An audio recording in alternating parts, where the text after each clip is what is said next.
Holy shit, we just watched episode, what was it, 5 of No Game No Life? No, 6. Episode 6 of No Game No Life. What'd you think of episode 6 of No Game? It was alright.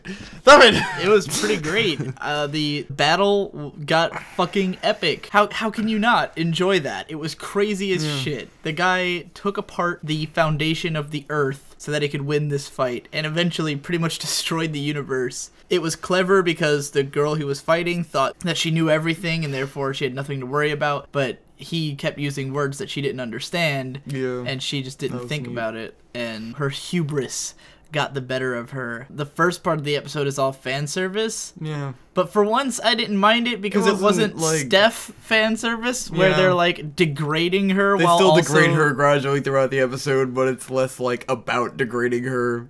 And the new girl is kind of cool. I meant the new girl, where with the new girl, her being sexualized felt more okay. Yeah. Because she was felt just more a sexual in character. control. Where she was the one saying, I'm going to touch your erogenous zone, or you can go ahead and touch mine. Yes. And, you know, it was consensual. Yes, go ahead. It was not like Steph, where they're basically just torturing this girl. I feel like if Tumblr got a hold of this show, they'd be furious. Oh, God. You know, like, if Tumblr social justice warriors saw the fucking Steph situation, they would be infuriated. They kill her. They make her die for their plot. Killed. At that point, She was a pawn. And then it was made okay by him going, but we appreciate that that we could use you like that. And she's like, And it was like, this is broken. At this point, it's gotten to the level where I can't help but find it funny now, because like her character at that point, that's what it is. It's just that she is this just a shit character. All she does is just get fucked by them like all day long. Ridiculous. And I can't even be mad about it anymore. It's just, it's always there. And the fact that she actually died, it cracked me up. I was like, at this point, if you're gonna keep tormenting her, you might as well do horrible shit to her. You might as well just fucking break her neck and stuff, like get her killed regularly or something, because why not take it all the way if you're gonna do it? Pretty cool fight. The fact that it awesome. got into space they got all and scientific, and it was like, ooh, get rid of the atmosphere and fuck.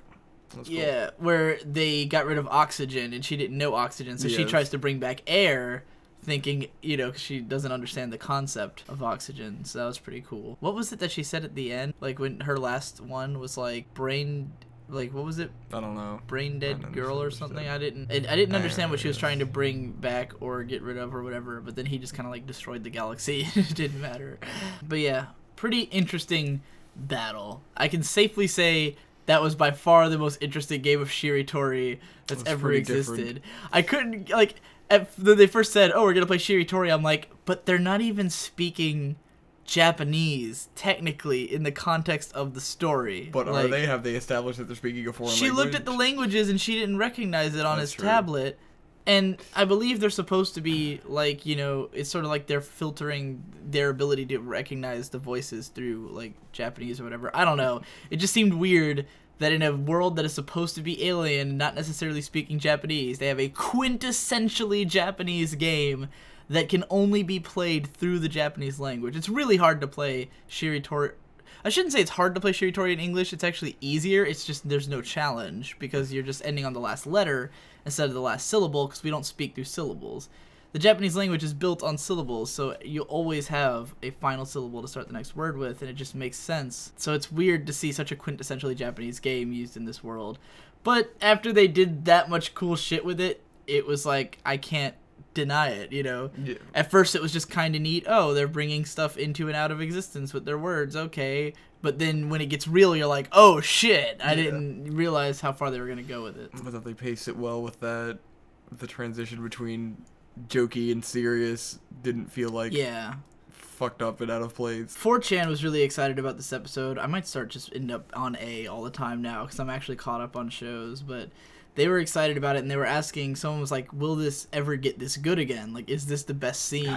Like, asking novel readers. And apparently, someone who's read the novel said that the show is going to cover the first 3 books, ultimately. Wow. I don't know if it's already on book 2, probably. It probably is on book 2 by now. Which could be why episode 5 was so stupid and slow. Yeah. Because it's probably the beginning of book 2. So, like, it probably starts off silly, because you know episode 4 ended on like they talked to God and they like set this is what we're gonna do. So it makes sense that if episode 5 was the start of a new book, then a little bit justifies the sudden change of pace. I guess we're gonna get 3 books out of it, and I don't know how long the book series goes, but apparently the first 3 books are actually translated. Like, I don't know if by fans probably, but that's it. Right? Is that it? Yep. You look like you were doing something and just zoned out completely.